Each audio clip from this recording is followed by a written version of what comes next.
Now, News to Houston at 6, where local news comes first. And good evening, everyone. We begin tonight with breaking news. Some strong storms have moved into the Houston area. Let's go straight to the AccuWeather Storm Center and Chief Meteorologist Frank Billingsley for the latest. All right, Linda, there's a severe thunderstorm warning until 6:15 for Harris County for this storm that you see live on Doppler 2000. This developed about an hour ago, especially this part of the storm. So it's been sitting there over the Memorial area for a good hour, dropping anywhere between 2 and 4 inches of rain. I want to zoom in here a little bit.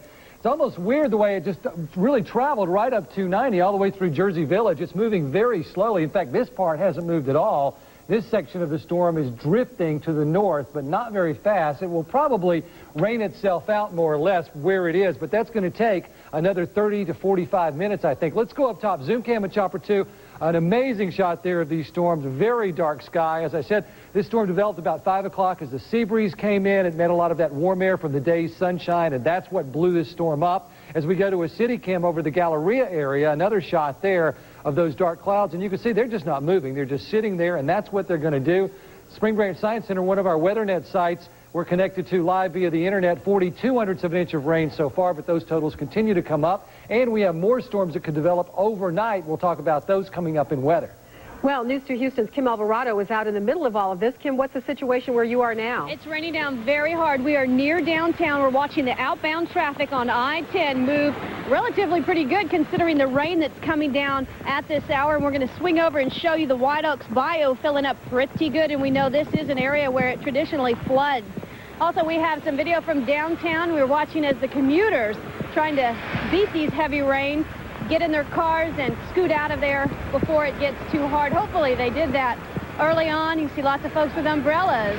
Hopefully they were prepared this morning and took their rain gear and their umbrellas because it is a wet rush hour commute. And now a live mobile city cam of traffic getting out of downtown once again in these slick conditions. But I think at this point we're getting the heaviest rain a little bit west of downtown. And also we have some traffic jams on the Pierce Elevated. This is again from our mobile city cam. This is a mobile camera as we're scooching inbound on 45 downtown on the Pierce Elevated. You can see the backup. And of course, as it gets closer to I-10, the rain gets harder. And that's exactly where we are. And it is coming down. We have thunder and lightning. Please take precautions. We're live from near downtown. I'm Kim Alvarado. All right, Kim, thank you. Our other big story tonight, a city employee traumatized after police say she struck and killed a 3-year-old child driving down the street. It happened at Anita and Scott in Southeast Houston, and that is where News to Houston's Trezana Halstead joins us live with that story. Trezana? Bill, it was just afternoon when the driver of that City of Houston solid waste management truck turned the corner from Scott right here onto Anita and accidentally took the life of 2-year-old Taylor Hudson. Now his grandfather is wondering how he's going to get on without the grandson he was planning to adopt. And the next thing I heard was a bump. The next thing I found my grandson in the street. He died in my arms. James McPeters is still in shock over the loss of his grandson, and so is the woman behind the wheel of the truck that hit and killed 2-year-old Taylor Hudson. Overcome by what just happened, the driver tells police, "I didn't see him." It couldn't have been avoided. It couldn't have been avoided. The driver of this City of Houston solid waste management truck hit the little boy as he was crossing the street. Police say she had no time to stop. The child, being very small in stature in a vehicle, driver's vision, cannot see that low to the ground. As the grief-stricken driver is led away, Taylor Hudson's family is left wondering how they'll fill the empty space he leaves behind. So everybody loves him like that. He was everybody's baby. Now, the Department of Solid Waste Management says this driver has been with them since 1994 with no problem, and we should say she has not been charged with any crime in this accident. We are live in Southeast Houston. I'm Trezana Halstead. Very sad story. Now to update you on breaking news we told you about at 5 o'clock. 3 children injured in a bizarre wreck in northwest Houston in good condition tonight. It happened on Darling near Arabelle. News Chopper 2 was over the scene. Police say 2 children had been sitting on the trunk of a parked car When that car was put into reverse, the children fell off and the car hit a 16-year-old walking nearby. And a major step towards recovery tonight for one of the little girls attacked by Rottweilers. 3-year-old Selena Sanchez has been released from the hospital. Her 22-month-old sister, Tina Marie, remains hospitalized in fair condition this evening. Investigators say they were bitten by 2 dogs yesterday behind their Northwest Houston home. Animal control has the dogs until a judge decides what to do with them. The dog's owner has been ticketed for letting them run loose. Tonight, immigration officials are debating whether to deport a soccer player who had been accused of assault. 20-year-old Oscar Peralta is an illegal immigrant. Today, Harris County prosecutors dismissed charges that he assaulted a West University Place player during a game. The INS is now taking over custody of this case and could decide what will happen to Peralta in the next couple of days. A suspected car thief is still on the run tonight. A Harris County deputy constable was just beginning to pursue a stolen car when his cruiser hit a Jeep Cherokee at 288 and Beltway 8. The deputy and the driver of the Jeep were both treated for injuries. The stolen car was later found abandoned a few blocks away. The Supreme Court will not hear his case, so now Gary Graham is speaking out in a death row interview. He's been behind bars since 1981 when he was convicted of killing a man here in Houston. He and his supporters claim he wasn't even at the scene of the crime. News to Houston's Bill Archer joins us live from the prison where Graham is talking about what's next for him. Bill? Well, his appeals have run out, so he waits on death row for a new execution date. Prosecutors say could come as early as next month. I'm going to resist by any means necessary. Shaka Sankofa, also known as Gary Graham, has faced dates with the death chamber 5 times in the last 19 years. The last time he urged supporters to arm themselves to halt his execution. He stopped short of saying that today. We will stop this execution by any means necessary. It's going to be stopped. And he made it clear he will not go willingly into the Texas death chamber. If you put your hands on me, there's going to be physical resistance. I've made that very clear to everybody. Along with the Supreme Court. His attorneys and supporters insist new witnesses could clear him if only the courts would hear them. But after more than 36 reviews of the case, appeals courts have found those witnesses aren't credible. We're going to call on the people. I think that's the most important thing. To continue to be concerned, to continue to express that concern in every possible way, and to do everything they can to stop this lynching and assassination. Sankofa was convicted of killing Bobby Lambert in 1981. It happened during a 2-week-long crime spree in which 4 other people were shot and wounded. I did not kill Bobby Lambert. There was a mountain of evidence, and compelling and overwhelming evidence that clearly demonstrates that. Sankofa contends he's a victim of the system, while prosecutors say he's manipulated the system to delay his death sentence for almost 2 decades. Sankofa's last legal avenue of appeal is to petition the governor to commute his sentence. His attorneys say they will do that. We're live at the Terrell unit near Livingston. I'm Phil Archer. Patients evacuated from a Houston hospital today after the oxygen system there malfunctioned. It happened at Riverside General Hospital on Ennis and Elgin in southeast Houston. Hospital officials say a valve released more pressure than usual, causing the backup system to kick in. No one was injured, and everybody is back inside tonight. It could change the way life-threatening heart conditions are treated. A life-saving device developed right here in Houston that's already making a difference. News to Houston Health Feed reporter Sylvia Castaneda with the story. I couldn't breathe. This lady's life was in jeopardy. In so much jeopardy, doctors say Lois Spiller may not have lived another month. But she was the perfect candidate to be the first in the study to get a new heart assist implant, the Jarvik 2000. It slides right inside the heart and provides a continuous flow of blood, something her sick heart couldn't do. Unlike artificial hearts, this device leaves most of the work for the patient's heart to do. We want to make a device that's small, that's simple, that's silent, and that's safe. Something that people can wear and can live with and proceed with normal lives. These before and after images show Spiller's enlarged heart has shrunk to a more normal size since the implant. Her recovery gives doctors hope. I think it'll correct heart failure in the majority of patients dying of heart failure. Plus, this device could one day be used as an alternative to heart transplants. Thousands die every year because there simply aren't enough donor hearts. As for Spiller, she's thrilled to be alive, to give hope to other patients like her. I have a mission, and I want to get on it as soon as I can. And I want them to tell them about me, you know what I'm saying, and how I have been blessed. Sylvia Castaneda, News 2 Houston. And we have breaking news right now from Northwest Houston. You want to go right now to Captain Rod Hooks and News Chopper 2 over the scene of a tree on top of a house because of this weather, Rod. Linda, Bill, if it couldn't for any bad luck, these folks wouldn't have any luck at all. This tree was blown over onto the house, and as a result, there's a gas leak and, of course, water inside the house.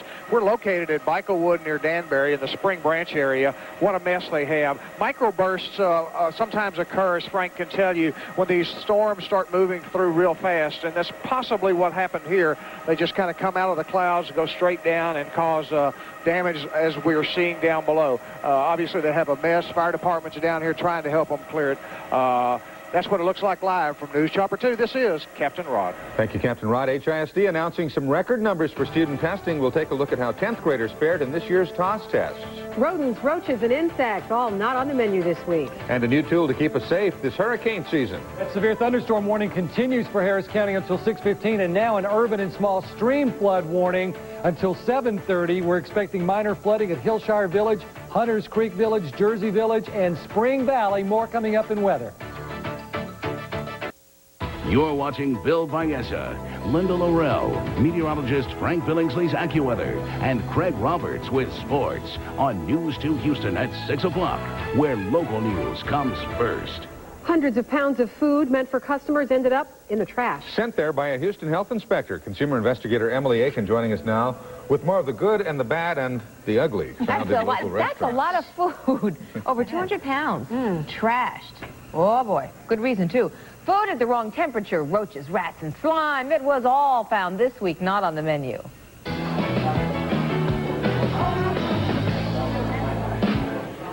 The North China restaurant on Frostwood had a bunch of problems April 13th. Live roaches in the dishwashing area. The refrigerator was quarantined, and there was pink and black slime in that ice machine. Rodents, roaches, and fruit flies were seen at Miami Subs at 10803 Westheimer. Inspectors found food under a refrigerator leak at Liz's Sandwich Shop on Frostwood. They also found rodent droppings and black slime in the ice machine. And Subway sandwiches at 7505 Westheimer had to get rid of 214 pounds of lunch meat because it had been stored at the wrong temperature April 18th. Just one clean restaurant gets our green clean check this week. Whataburger at 6705 Fondren was serving real food, real fresh, and really clean April 13th. So what happens after a restaurant gets a bad inspection? Well, the health department does a follow-up, and usually the problems have all been corrected. I'm Emily Aiken. I'm on your side. How can you find a lost friend or maybe background about your doctor or dentist? You'd be surprised how much information you can find online. And storm clouds have moved in. You're looking at a live CityCam shot. Frank Billingsley will have the latest next. News to Houston at 6 continues for Klein, Kingwood, and a very soggy Spring Branch. News 2 Houston is everywhere. More HISD students are making the grade than ever before. Today, school district officials and HISD announced that a record level of 10th graders passed the test this year, up 5% last year. 73% of the students taking the TOS test passed the reading, writing, and math sections. Congratulations, sophomores. That's up from 37% in 1995. Hurricane season is only a month away, and now the hurricane watch is on from space. This morning, NASA blasted a $220 million satellite into orbit to track the weather. That new satellite will be ready for action in a couple of weeks. Now, we may not be watching hurricanes just yet, but I promise you, Chief Meteorologist Frank Billingsley is watching a lot of rain in our area tonight. That's right. Some of those sea breeze storms, what happens is that moisture comes in off the Gulf, and then it just sort of blows up with the heat of the sunshine, and it's very isolated, but where it comes down hard. And then more storms from North Texas possible overnight. Let's take a look at the forecast first. Chances of rain tonight, 30%. Into tomorrow morning, 50%, and 40% by noon. I'll explain all of that, but let's start with Doppler 2000 Live, Houston's first real-time radar, and you can see what we're talking about here in the Memorial area. This good news is this really weakened a lot just in the last 15 minutes. The severe thunderstorm warning expired at 6:15, and it was not continued. What we do have, especially up around the Jersey Village area and 290, is a small stream and flood advisory, especially for minor flooding and feeder flooding and that sort of thing. This storm has been just sort of stretched out along 290 for the last hour, and as a result, some very heavy rains on the order of 2 to 3 inches, and a lot of pea-sized hail has fallen. fallen, but things are improving and will continue to do so in the next half hour. Let me show you how this developed. This is really interesting. At 6 o'clock this morning, we had some action along the coast, and that lasted about 2 hours, 3 hours until about 9 o'clock. And then we really got a sunny day. But with this sea breeze coming in, look at the storms that formed down in Brazoria County at 4 o'clock. Not much in Harris County until 5, and then just keep your eye right here and watch how this just blossoms in 1 hour. Just boom, right over the same area in the Memorial area. But sure enough, where it did find a home, it really made a mess out of rush hour. Now we're watching this system up north. This is still potent. Last night in Cameron County, they had 120-mile-an-hour winds and hail that broke windshields in cars. Now there's a tornado watch until 11, until 8, a severe thunderstorm watch. What's going to happen is we're going to see this cool flow in the mid and upper levels meet this warm flow off the Gulf. That creates the thunderstorms. If it all comes together, we could see some strong storms at 4 o'clock at College Station, 7 in the morning over Houston area, just in time for rush hour, and on the coast by 10. That's why we're going to watch it carefully. Maybe 3/4 to 1.5 inches of rain, some 4-inch amounts possible. Large hail, damaging wind, not out of the question. So far, not much going on, but something is going on, and that's the point. In this area, we could see this continue to develop and really blow up. And if it does, it's going to blow up very, very fast. Most of the action in the Louisiana area. No rainfall at Bush, 78 there right now. Hobby's at 80. Galveston's at 76. Strong southeast wind at 18 miles an hour. Across the rest of the nation, not much going on. In fact, that clear weather you see is going to be in our neck of the woods for the weekend. Here's a look outside. Zoom cam and Chopper 2, and there again is that home that unfortunately took a hit from that tree. Fuel factor for us today, no pollen count due to rain. Low to moderate ozone in the forecast. It looks like we will see medium allergy pollens for the next 3 days, just barely into the medium range, but there nonetheless. Slight chop for the bay and offshore. 50% chance of rain for tomorrow. It does go down, though, 20% on Friday, and then we're clear for the weekend, but we're hot, up to 90 by Sunday. All right, Frank, thank you. Ever wondered what happened to somebody you've lost track of over the years? Well, coming up, the internet might be your key to finding them. And in sports, the Comets could be headed to the White House. If you're searching for a long-lost friend, or you want to know more about your doctor or maybe your dentist's background, the internet is a good place to turn. News to Houston's Brendan Keefe has more in this week's Website Wednesday report. Nobody likes facing a dentist drill or going to the doctor, but how do you know if they're properly licensed or if they've had problems in the past? Checking professional licenses is just one feature of PACinfo.com. Get your doctor's stats stat. PACinfo.com allows you to search doctors and dentists' backgrounds. If your doc isn't here, he or she might be a quack. The data includes any disciplinary actions taken and your doctor's specialty. PACinfo also offers links to Texas courts and county databases. The sex offender search is very helpful, telling you every convicted sex offender in your zip code. The main page features public records for every state in the nation and even Canadian data. The web itself is a great place to find information on people. Using a full name in quotes, search engines like Google.com and AltaVista.com will tell you everything published on the internet with that person's name. Without the quotes, Brendan Keefe will get you every Brendan and every Keefe. But putting the name in quotes, you'll get only the info on the person you're looking for. Another good idea is to do a search on your own name in quotes every few weeks. The results can be fun and interesting. Tonight on the Night Beat at 10, we'll wrap up all of the Website Wednesday picks. In the Web Center, I'm Brendan Keefe. Now, if you'd like to find out more about these websites, you'll find links to them on our website right here at KPRC.com. And just click on the Website Wednesday icon when you get there. Sports is next with Craig Roberts. We'll be right back. You are looking at a live picture of I-10 at Silver. You can see the flooding in the area there. Commuters trying to get home, having to deal with all of this. As you know, rain moved into the area late this afternoon, and look at that mess right there. Some folks going to be a little late getting home this evening. Again, that's Silver and I-10.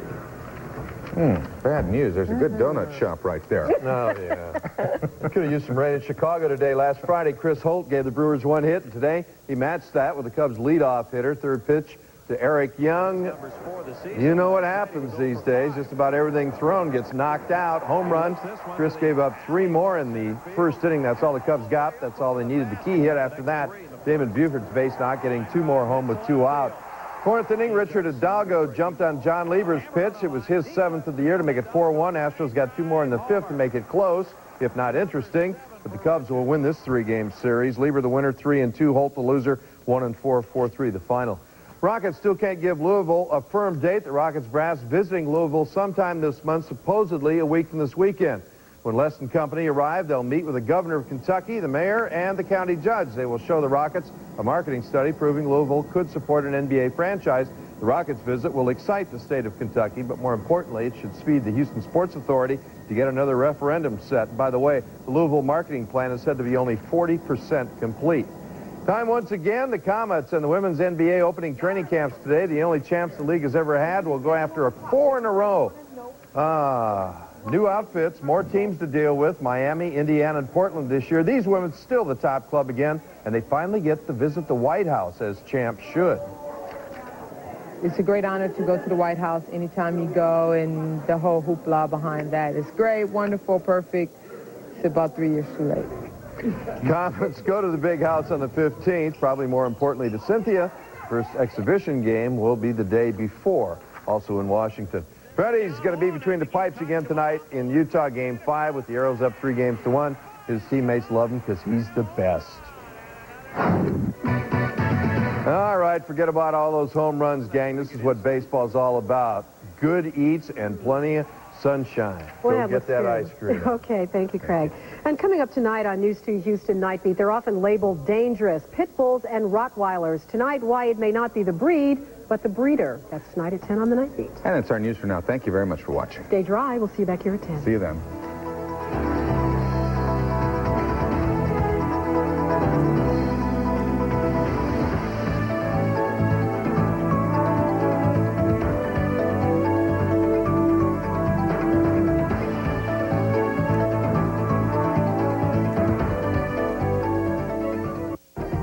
You've been watching News 2 Houston at 6. Join us tonight at 10 when we take you inside the world of cybersex, from the addicts to the people who profit from it, on the Night Beat at 10 on 2.